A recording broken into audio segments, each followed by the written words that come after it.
Thanks for joining us on the Adrenaline Rush. I'm your host, Donald Kinnie of Dragon Warrior Kung Fu and VelcrOhm. And I'm your co-host, Wildman Robbie Paige. We want you to sit back, relax, and get ready to listen to a couple of things we want to talk about, because you're in store for what we like to call the Adrenaline Rush.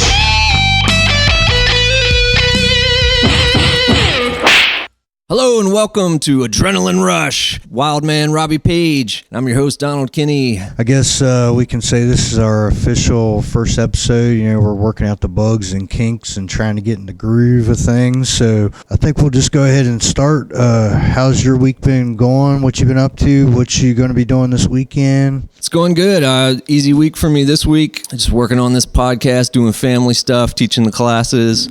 Got some family plans this weekend, and then when we come back next week, I got to hit the music strong and, you know, get some rehearsals in, going on Bob Rocks to do an interview, promote the new single.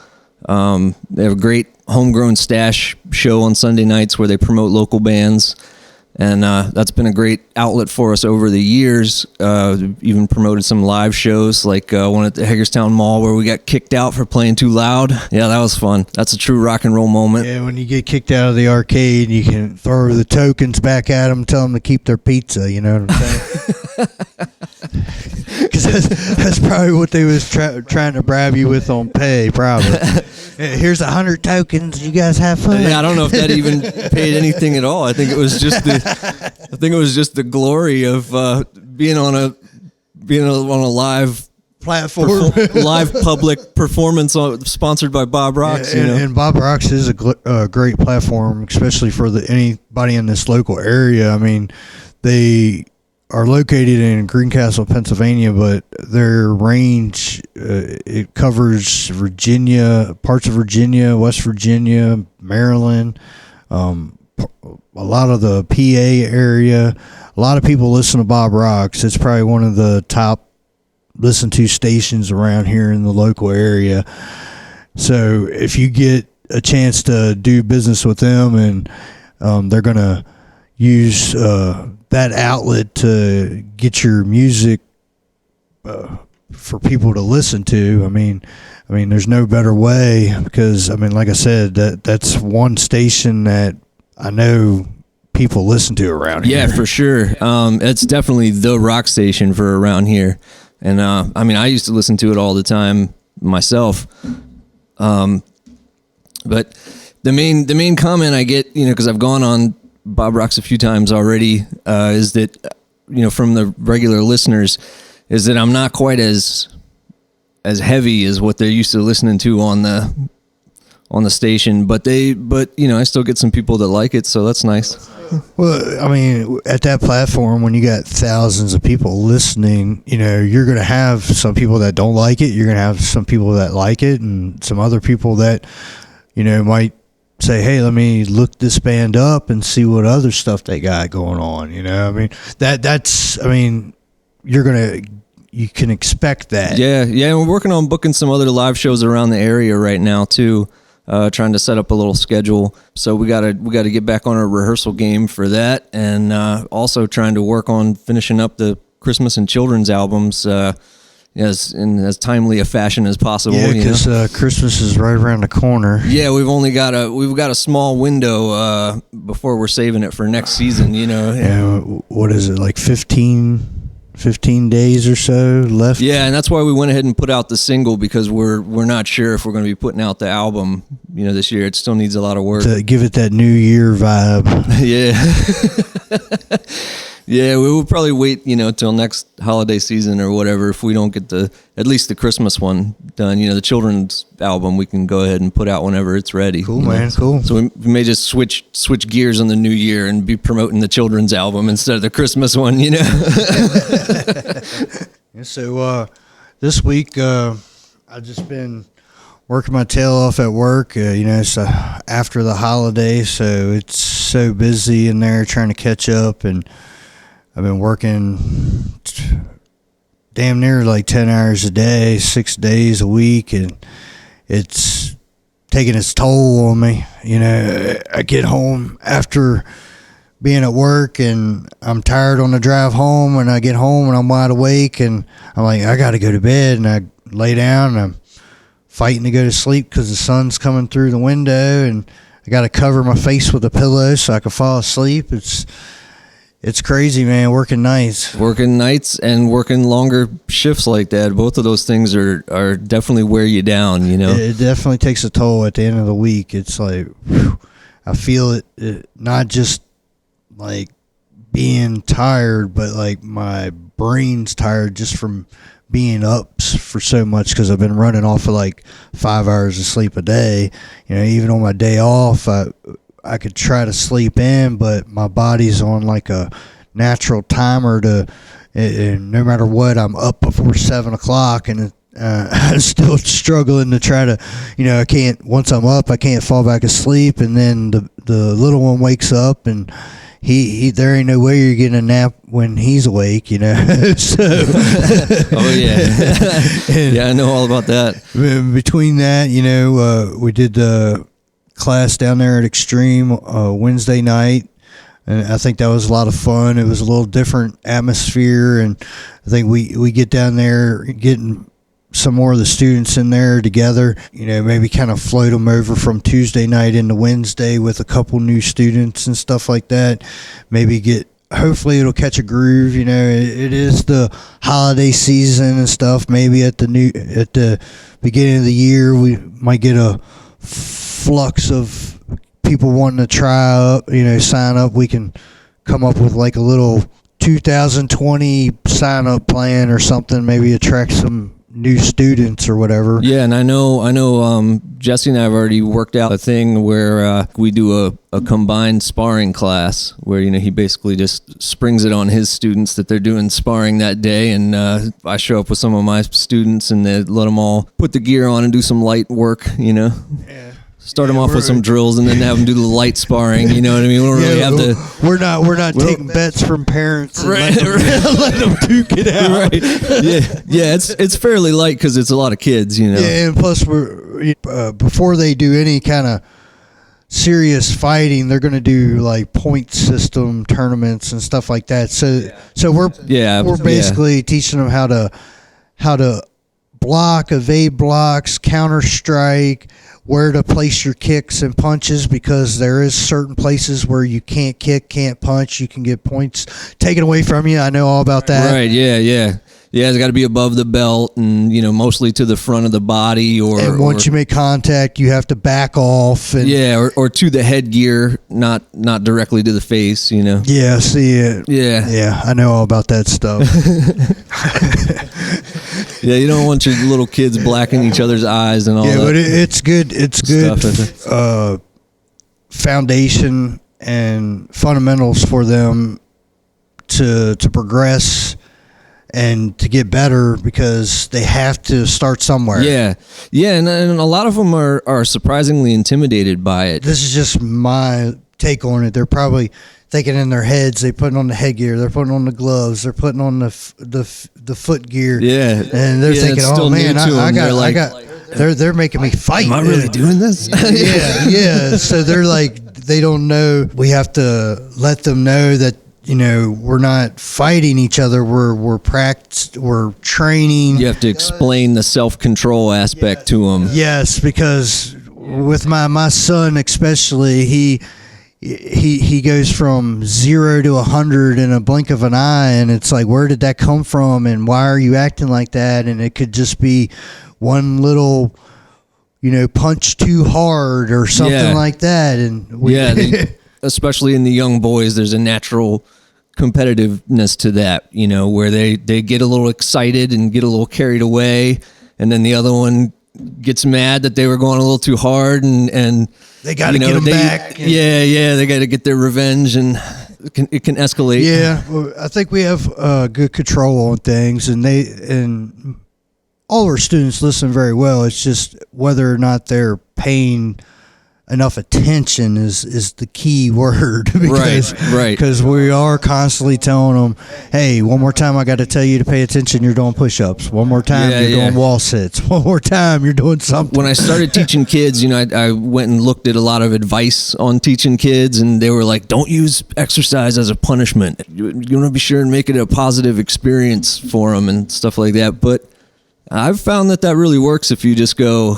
if you don't like what they're doing and you just go, all right, give me a bunch of squats or a bunch of, push-ups or whatever. And whether people say it works or not, it works. Because if you're just going to be like, oh, it's okay, you're not supposed to do that. That might work enough to get them to stop for that moment, but they're going to do it again, and they're going to do it again because they're getting. And those exercises are part of the training, so it's actually instilling a work ethic. Yeah, and eventually, the punishment to them isn't going to feel like a punishment, and they're going to understand. Hey, well, I can handle this now, so we're going to make something harder on them if they don't listen the next time. Right. And it works. That's how it's supposed to work. That's how. When I was growing up, there was discipline, there was consequences for your actions and your words.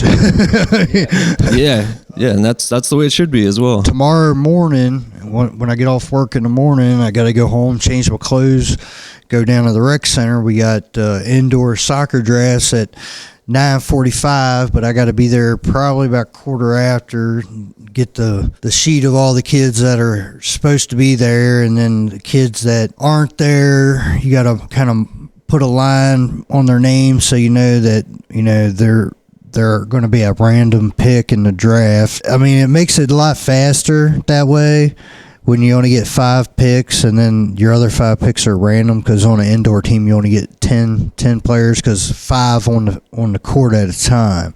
You got 4 players and 1 goalie, but you have 5 substitutes and you can sub whenever. You don't have to wait for the ball to go out. You don't have to wait for the ref to blow the whistle. So the ball could get kicked down the field and you could sub 3 people in and out just like that. That's one thing that's way different than outdoor soccer, and they got to be paying attention and ready to go because it's a fast-paced game. And if I say, all right, you 3 in for you 3, and 2 of them run out on the field, I'm going to look at the kid to my left and tell him to go, and the other kid's going to look at me like, well, you need to pay attention to what's going on, because the only time when the whistle blows, you stop, but you can sub then too. So it's a substituting game the whole time, so that way your people are fresh. I imagine that gives you a little freedom as a coach too, to kind of run the plays in real time. That and you can mix it up a lot quicker. Like you could be playing 2-2, and if that's not working out, put 1 deep, 2 in the middle, 1 back for defense. Or if the other team's coming at you strong and taking a bunch of shots, drop everybody but 1 person back to help the goalie out. So there's no real formation. It's just kind of coming up with your own little game plan, what works, what don't work. And I mean, I like it. It's new to me because it's not like indoor when I was growing up. Indoor when I was growing up, you had the walls, and you could shoulder somebody into it. You could kick the ball into the wall and kick it off of ricochet shots and stuff like that. But now it's called futsal, and it's like indoor soccer without the walls. So it's a little bit different, but it's the same kind of fast-paced game. Nice. And the kids need that kind of exercise as well in a game like that, where it has different dynamics and stuff, and it makes them learn. Yeah, this isn't about long balls and passing and utilizing passing, because passing is a key in outdoor or indoor, but for indoor being a little bit smaller of a playing field, because it's like on a basketball court. That's your range of the field. The lines on the basketball court are the out of bounds lines too. So you're looking more for like just going ahead and taking the shot. You're looking for foot skills, like in and out. Like beating a player and then being able to take a shot from wherever. Because I've had kids on other teams, I've had a couple kids on my teams shoot from on the other side of the court, and it could take a good bounce and the goalie miss it. Anything in indoor, you don't have throw-ins, so you have to kick it from the line, from the out of bounds line, so you could chip it up when you kick it in, and somebody could hit it right in the net. As long as somebody touches it, Okay. it counts as a goal. You can't kick it yourself from the sideline straight to the net, and you can, as long as somebody else touches it in. You can't take a direct kick and make that goal, but you can set up plays at practice where if you have it on a certain point of the court and you got a good player that can chip the ball and you overload everything in front of the goalie down in the box, and as soon as your player chips it in, they run to the middle in case the ball comes out. You know what I mean? So it's not open in the middle there, but you got 3 players right there in front of the goalie on that chip shot. And, even if they don't head it in, you got somebody there to kick it in. You can come up with different strategies, different plays, more than you can on outdoor. Okay.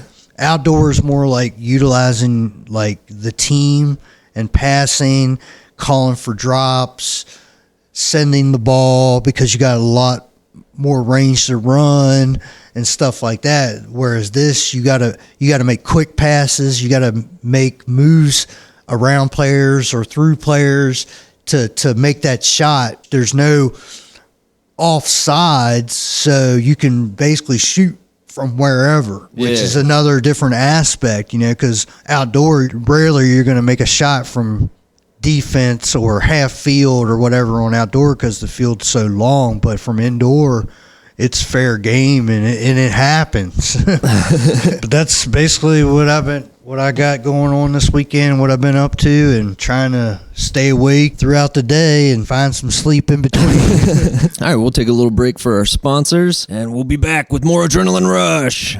Billy Bob, you down in the holler washing that beard again? You know I am, Jimbo. I got that Mountaineer brand beard wash. I got it on right now off of MountaineerBrand.com because they said it made my beard smell good. Sally loves that good smelling beard. You use that after beard balm on your body, and Sally, she just slid right off your back. Ooh, that stuff is slick. That balm is the bomb. Down here in the holler when we washing our beards in the creek, the best way to catch ourselves some fish, we throw a little bit of that sore muscle rub on our buttocks, and them fish, they just pop right up out of the water. You know what I'm saying? Get sucker fish all stuck on the buttocks. And the best way to get a good deal on that MountaineerBrand.com products, our good buddy, the Wild Man, he's got that promo code WildMan15, and whatever deal they got, you add that to it, and you get another 15% off your order. Can you believe that? Woo-wee, I love me some Wild Man. He be flipping around, dropping elbow kapow, 15% off. That's right, and it saves us some money for some moonshine. Freddie Bob, you know what I'm saying? He's got the good white lightning. Oh, I love to chug me some moonshine. I got that Mountaineer brand in the beard, and the moonshine runs right out. I can wring it right back out into the bottle and drink it again. That's right. So check out MountaineerBrand.com. And now check out this song by VelcrOhm.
back and it's time for dun dun dun the chopping block. That's right. Today, just going to go on a little bit of a rant, and then I'll kind of it'll kind of segue into the chopping block. Okay, so right now, EPPW's got this fan vote tournament for Wrestler of the Year going on, which is, it's all in fun, and the fans vote and whatever, and social media gets involved, and whoever has the most votes gets Wrestler of the Year. And brackets each week leading up to this week, which was the finals, and today's the day, at noon, the final count comes to, tuition and the Wrestler of the Year's crowned and all that stuff. But with my thing with the just having the social media vote and just whoever wins is one thing. To me, I'm thinking, okay, Wrestler of the Year is something that the promotion, the people running it would get together and sit down and think, because back when I was training, there was like a trainee of the year, there was a rookie of the year, a tag team of the year, wrestler of the year type thing. And it was either talks amongst the boys in the back and the promoter, booker, whatever, or booker, promoter made the decision, whatever. Yeah, it was decided in-house, not on social media. Yeah, and it was based on like what you did for that company throughout the year. And any company I've ever worked for, I've really put my heart and soul and try to help however I can and do whatever I can to help that company grow. And at the same time, help me as the wild man, Robbie Paige, grow too. So I felt like, okay, so I'm working hard, I'm selling tickets, I'm promoting, I'm doing this, I'm doing that, I'm helping this company get bigger and bigger. I come up with a great storyline they let me run with for the whole year leading up to this upcoming show on the 20th. And, unfortunately I get hurt and all that, but the whole Contenders Brawl, everything, it was in my head before I wrote it on a piece of paper, and it got over. The storylines get over. More people are in the seats than have ever been before, to where they've been able to branch out to have another venue. And, I'm always on the go doing something, hence of why I only get about 5 hours of sleep, because not only am I working, coaching, helping with the karate classes, I'm also in and out of my car, talking to people, hanging up flyers, selling tickets, getting sponsors, doing all this stuff just like I have for I don't know how many promotions in the local area. Now, I have a mutual agreement, and the guys that run it, we get along and everything like that. But to me, having an award like that, it means more to me than just people clicking thumbs up and hearts on social media, especially when the majority of these people, and I could say on my behalf too, because I gotta do that thing, you gotta send out messages and stuff like that and get people to vote for you whether they come or not, which to me, that gets people looking at the promotion's Facebook page and all that. But at the same time, how many of those people have actually came to a show or actually going to get tickets to come to this next show? That's a good question. And why should their vote count if they're not, really even there watching the work that's going on? And that's another thing that I get to about today's wrestling and promotions and stuff like that. Everybody thinks you post something up on Facebook or social media, it's going to attract 1,000 people. No, social media is a good outlet and it does help, but that's not your main source, especially for the local market. You got to get off your ass and you got to make the rounds and sacrifice time of your day, time with your family, time from other things that you're doing besides stuff that you should be doing to help your promotion. And I know that they're working on things for the new year and stuff like that, and I'm not here and I'm not ragging on them or anything like that. I'm ragging on the fact that you're going to have a contest based on hearts and likes on social media, when to me something like that is based on your hard work, your dedication, what you bring to the table, what you've done throughout the year, and accomplished for this place and yourself, and it's all based on if I get that one extra hard or not. You know what I'm saying? but so that leads me to my segue for the first person on the chopping block today. In making my little messages throughout the last couple of days, trying to get people to vote for me, you know, and there's lots of people that I haven't talked to in years or just know as acquaintances or met them once or twice in my life, but they're friends on Facebook, but it's social media. You got to ask around and you got to send out, you know, multiple group messages and stuff like that to get people to respond, because out of 50 people you send a message to, you might get 5 people that click on your message and go to the link and do what you ask them to do. Yeah, you're trying to just at least create some awareness. And then I check and see if they vote, and if they voted and I don't bother them anymore or whatever, and a day or so later I might message them again or whatever. But last night at work, I had a few minutes to myself and I was messaging a few people, just going down my friends list, you know, just send, you know, to whoever might be online or whatever. And lo and behold, the first time this has ever happened, but I get a message back from one of the people that I send this out to, and a message, man, I was like, damn, the message was like really harsh, and it was like, I haven't talked to you for 20 years. I didn't care about your fake wrestling career then, never have and never will, or something like that. And they were like, so go solicit someone else. Adios, douchebag. And I was just like, what the fuck? I was like, and I messaged him back and I was like, damn dude, what'd I do to you? And I was like, I'm sending this out to get people to look at the promotions page that I'm looking for and to vote for me on this contest. I'm like, man, I guess I caught this guy at a bad time or something, but geez, I mean, you're on social media for a reason, and I'm taking back the friend request. I didn't know you were going to send me shit. Yeah, I mean, that's basically what it was. I was like, so first person on my chopping block today is a dude named Jason Cowan. I mean, get a life, bro. I mean, what the fuck? I mean, I don't know if I should be pissed off or laugh about it, because to me, I think that's kind of just petty. You know, yeah, we haven't talked for 20 years. I guess I know why. Because I sure as hell don't want to be around somebody like that. That's just, I mean, damn.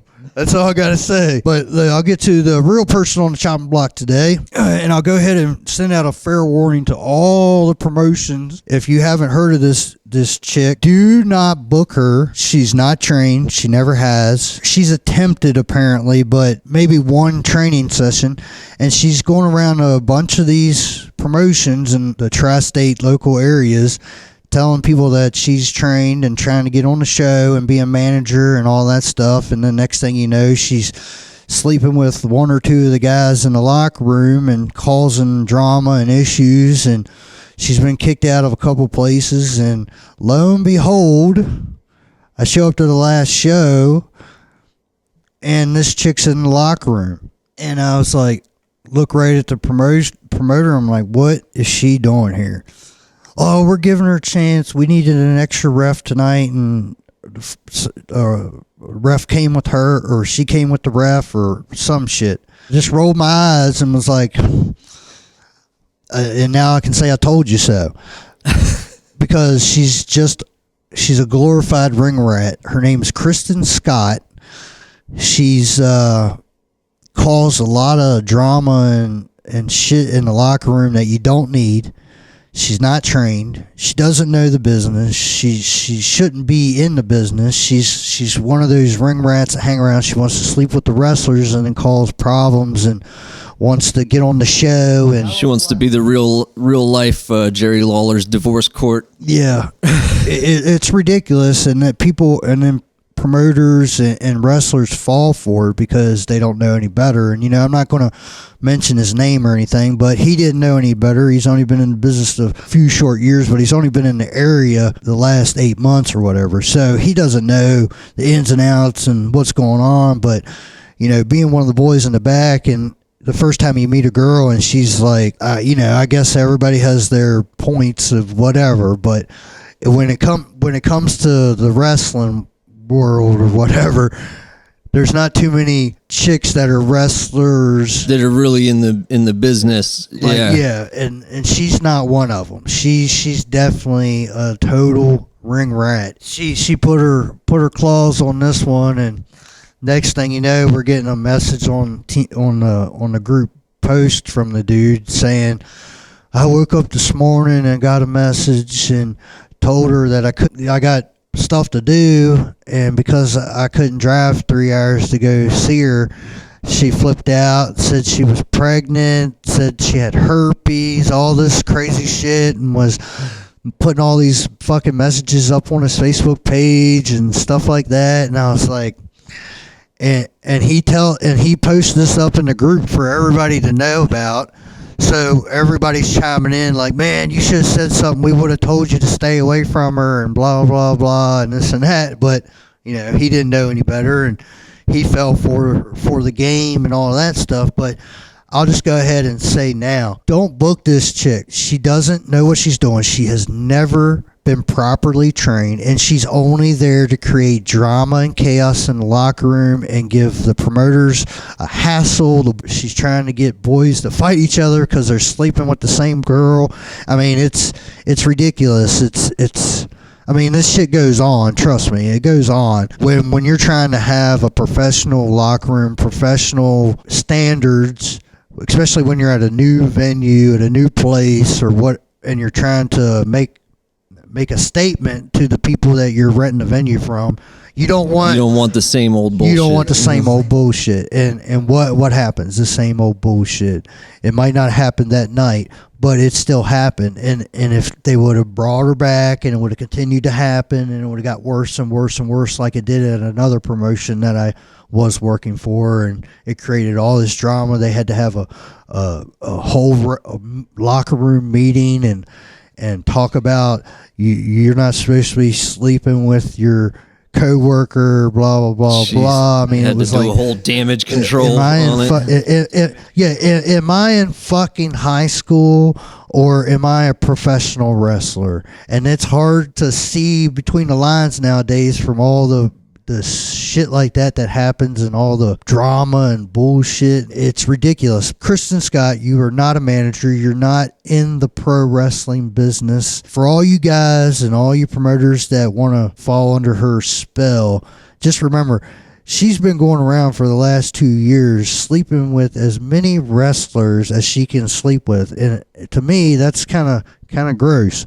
So think about that, guys, in the locker room. The next time she comes up and tries to give you the goods, think about all the other guys that she's giving those goods to. So that's for today's chopping block.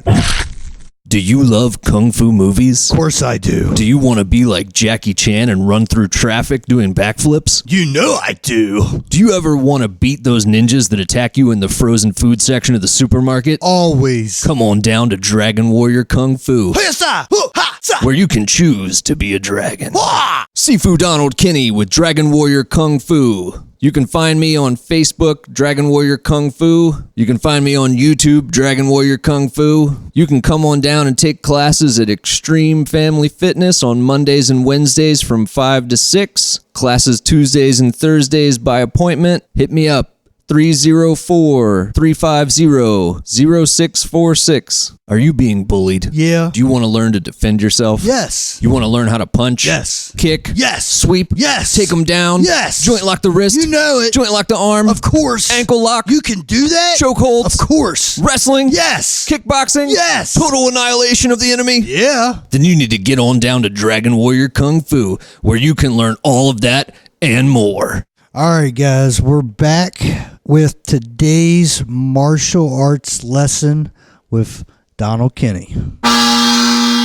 Sifu Donald Kinnie, Dragon Warrior Kung Fu. I'm going to pick up where I left off before with the history of martial arts. I came to a guy named Wong Fei Hung, and he's probably the most famous kung fu fighter of the past 100 years or so. He lived in the 1800s. Father was a doctor and a Shaolin Tiger style martial artist, so he taught him medicine and stuff like that and trained him in the Tiger style.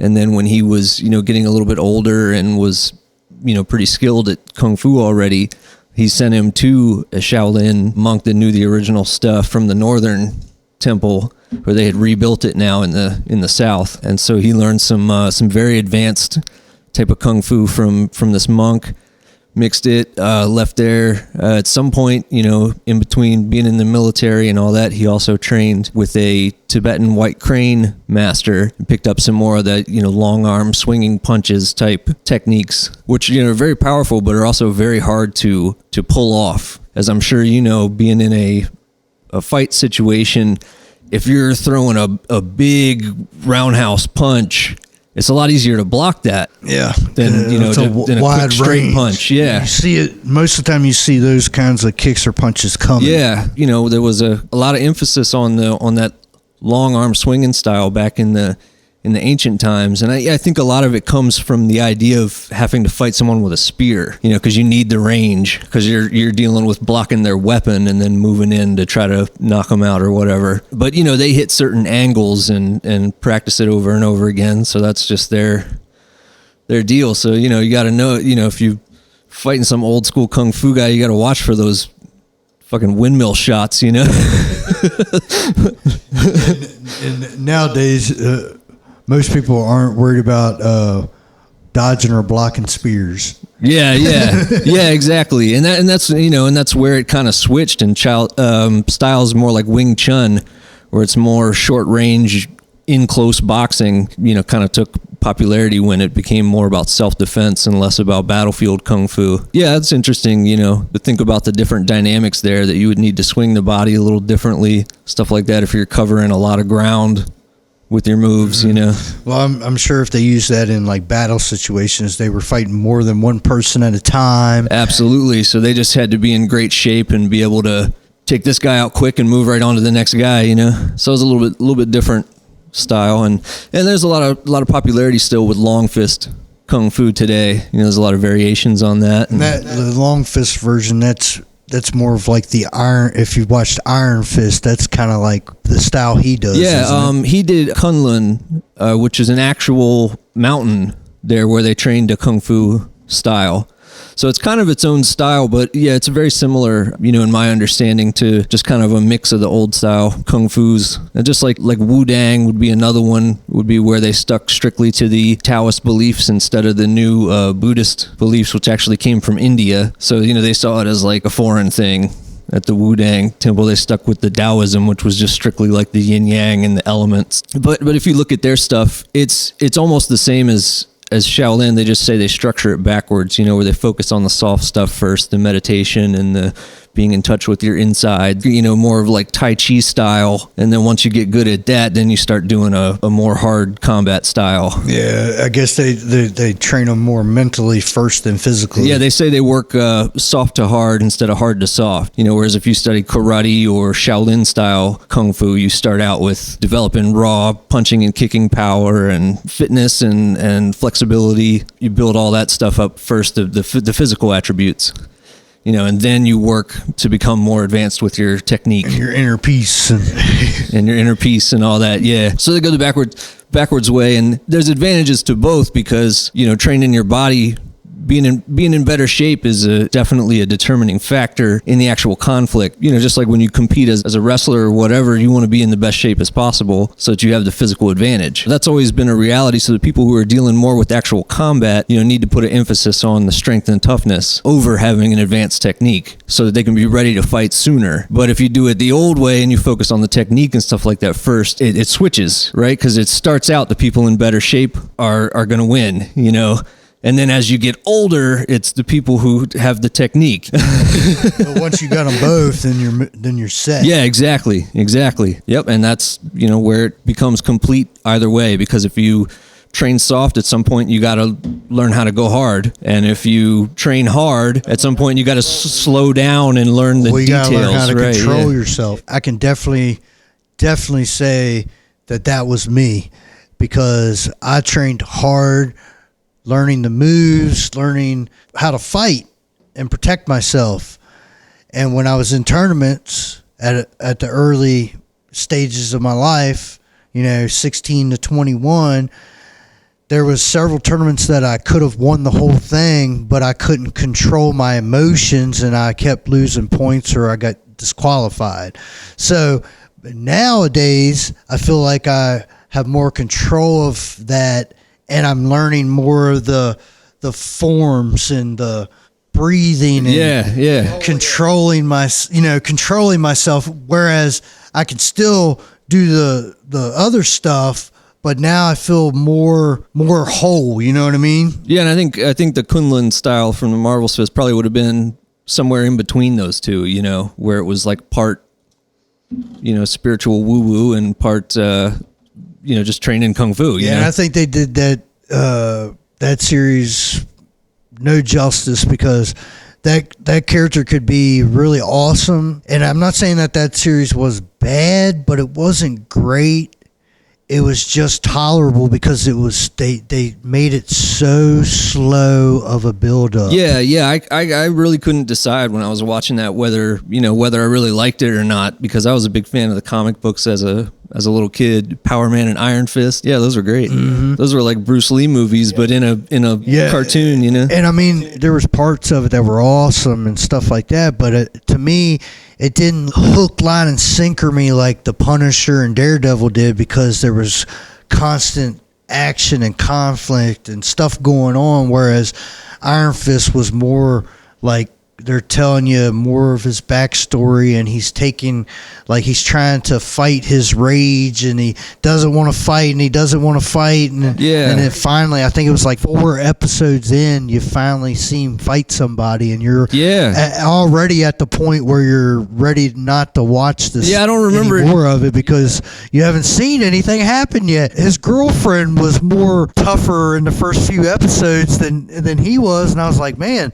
I don't know if I'm digging this or not. And then it kind of picked up a couple episodes, and then the second season just didn't keep me hooked, and I'm guessing that's why they canceled it. I liked having the samurai style girlfriend, because I think that kind of played off the relationship, there with like kung fu movies, samurai movies, you know what I mean?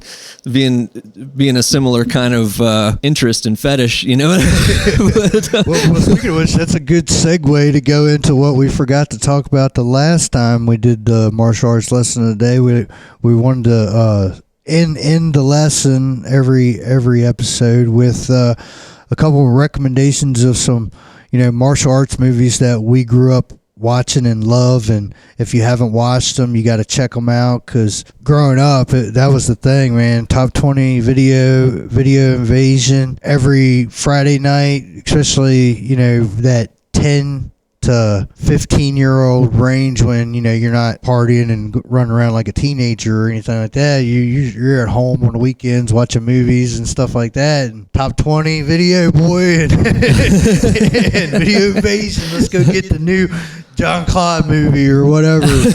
But I'll let you go ahead and give your 2 recommendations first. All right, I'm going to go, since we brought up samurais, with the Samurai Trilogy, the old one about Miyamoto Musashi, who wrote the Book of Five Rings. He was showed up around the end of the time that samurai were still doing their thing. There was not as much war as there used to be, so there was more of an opportunity to kind of like focus on who was the best and whatever. And it was during a time when they were still fighting to the death. Once they reached a full samurai level or whatever, then when they would fight to the death. He was the only one who was undefeated. It was what it came down to, There was even a situation where he beat somebody that was supposed to be a more elite master or whatever, and when he beat him, his 40 bodyguards attacked, and he just strategically moved around so that he could take them on, 1 or 2 at a time, and just work through them.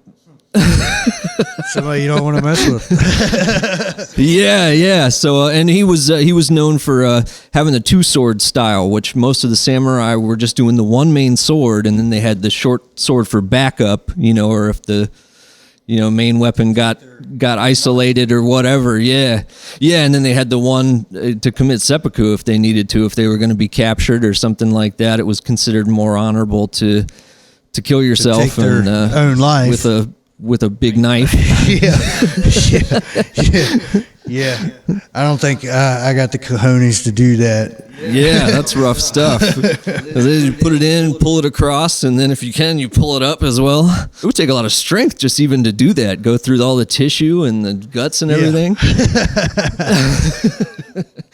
Well, that's a trilogy, so I mean, it's actually 3 movies, but I mean, I guess I can do a second one. I'll have to go with 13 Assassins. Came out more recently, so it's like a more modern take on a Japanese samurai movie, and but it's a real good one. It's a similar kind of thing to what I was talking about with the bodyguards attacking, where they have a corrupt guy who's royalty in the Japanese feudal system or whatever, and he's not being good to the people, and so they need to get rid of him. But they basically are going against their government, by doing it, but they're doing it to save the people. You know what I mean? So from this messed up guy who's like a psycho, and so basically, these dozen samurai guys in a time of peace, a few of them are old dudes, who should be past their prime, but they're the ones who have seen like actual wars and stuff, so they've got the hardcore experience, and so they lead a few young upstarts, and they go against this guy, and he ends up having 70 bodyguards or something like that. So it's like, and then he has like a small army because he's royalty. So they end up going against this massive amount of dudes with just a small band of guys. And it's kind of like a 300 type of story or whatever, but they of course eventually achieve their mission and kill the dude that they're after, take his head. It's a great one, in modern, with lots of blood and violence. Awesome. That's awesome. I haven't seen that one, but it kind of reminds me of maybe like the what was the movie with Keanu Reeves? It was like 13 Ronin or something. Is that what that was? Yeah, that's a similar. That one was a remake of a classic samurai movie, 47 Ronin. That's what it was. Yeah, okay. Where their lord gets killed. So what they decide to do is, instead of just killing themselves or doing some job that's going to cause them to lose face in the society, they band together and avenge their lord's death, like way later after it happened, by a couple years or something like that. The remake was a lot different because they were like. They had people with special powers, it was more like a comic book superhero kind of remake where Keanu Reeves was the chosen one, like in The Matrix. And well, I guess I'll say my 2 for this week. I won't go into detail or anything, but I'll suggest one of my favorites growing up was Lionheart. Oh yeah, with Jean-Claude Van Damme. Another classic Van Damme. Yeah, I can tell we're a couple Van Damme fans here. Oh, I have a bunch. I would say Lionheart, and then I'm going to go with the original American Ninja. Oh man. If you didn't bust out American Ninja at some point, I was going to. It was right on the edge of being cheesy, but not cheesy, with the fighting and the it was right there. It was just enough. I'm trying to think of the it was Michael Dudikoff. Yeah, he was a big guy for a while there in the 80s, and then kind of disappeared for a while, and then he did some low budget stuff. I remember getting him in some of those 20 movie action pack, Dragon Steel or some movie. It's like a rip off of Conan the Barbarian. Yeah, it's like Dudikoff the Bounty Hunter. But yeah, those were like them classic martial arts movies where it wasn't souped up special effects, but it was just enough. It was just enough to where it wasn't cheesy, you know. Yeah, it was just enough to where you actually just had some badass dude on film, acting like he's whooping people's asses. Well, I wanted to bring up because you brought up American Ninja this time, and we talked about No Retreat, No Surrender last time. So I wanted to say part 2 to both of those would definitely be on mine. Part 2 were actually my favorites as a kid. See, part 2, No Retreat, No Surrender, doesn't have John Claude in it. No, it doesn't have John Claude in it. He wasn't in the. Wait. No Retreat, No Surrender. Cynthia Rothrock was in it, who's a great female martial artist from part 2 from our lineage. And then there was a couple other dudes who were in it.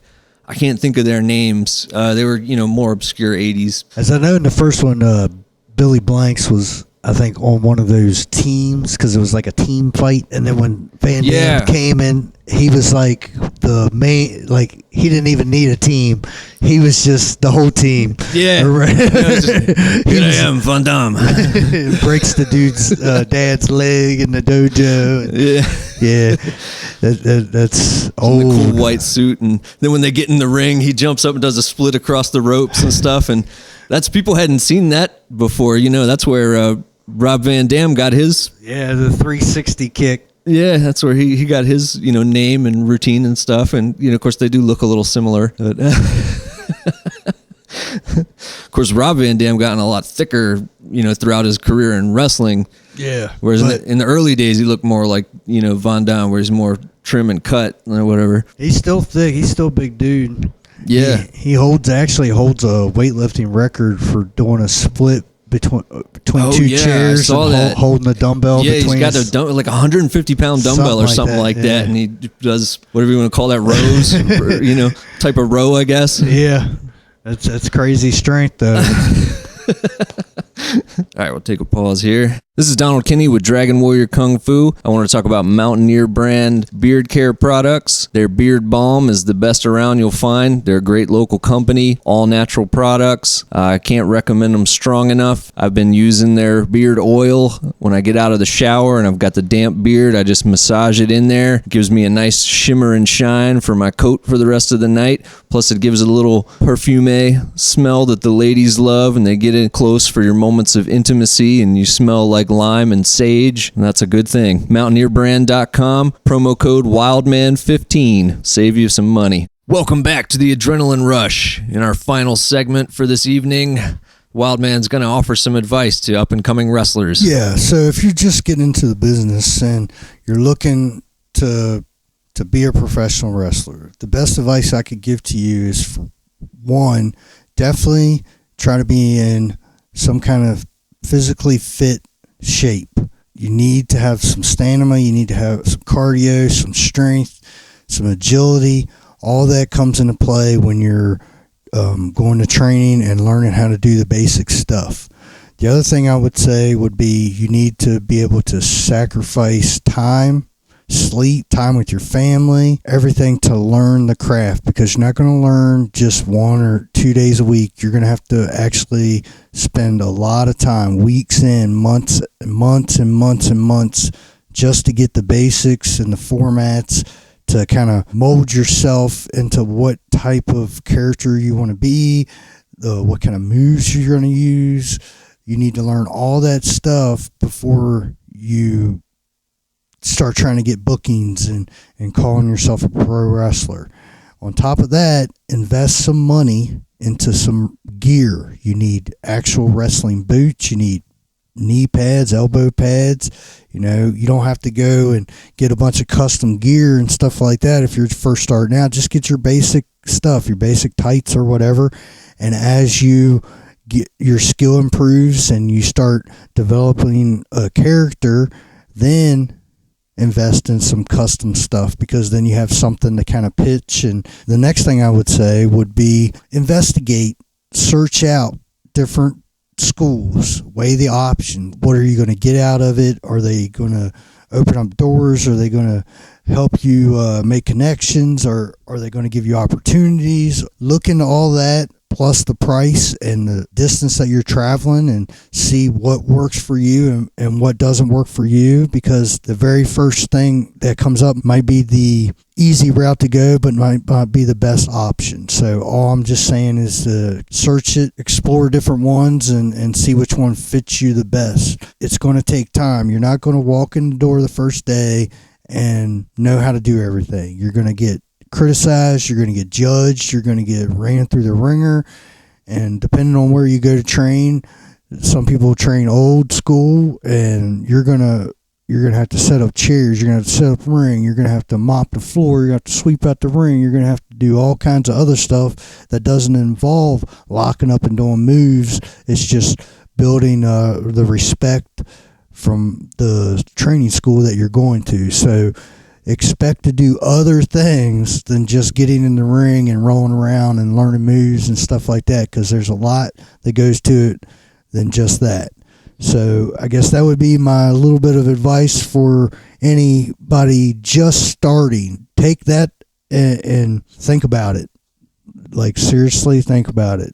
Because even for me, 15 years in the business, man, I've done some stuff. I've had some opportunities, but never been on WWE TV or any national televised wrestling. What I've been told before, there could be 50,000 people trying out. Maybe 100 of those 50,000 will get called back, and maybe 25 of those 100 will get signed. It's a cutthroat business, and you got to really be dedicated and really put your body through a lot of stuff. You're going to go through a lot of mental anguish and physical distraught and and everything else, man. You got to be willing to do it if you're going to go all the way. And I'm not saying I wasn't willing to go all the way, but injuries and financial situations, is a big holdback on a lot of stuff. So you got to think about that too. That's the wild man's advice for today. All right, and this wraps up our podcast for the day. Thank you for joining us on the Adrenaline Rush. And that's the show for today. Thank you for joining us on the Adrenaline Rush. I'm Donald Kinnie. You can catch me on YouTube, Dragon Warrior Kung Fu, or on Facebook, Dragon Warrior Kung Fu. And I'm Wildman Robbie Paige. Check me out on Instagram at Wildman Robbie Paige. You go to Facebook and type in Robert Paige, and you can go to YouTube and type in Wildman Robbie Paige. A bunch of matches, highlights, videos will come up. Do me a favor and go to mountaineerbrand.com. Check out all their products and use the promo code WildMan15. Save you some money on your order.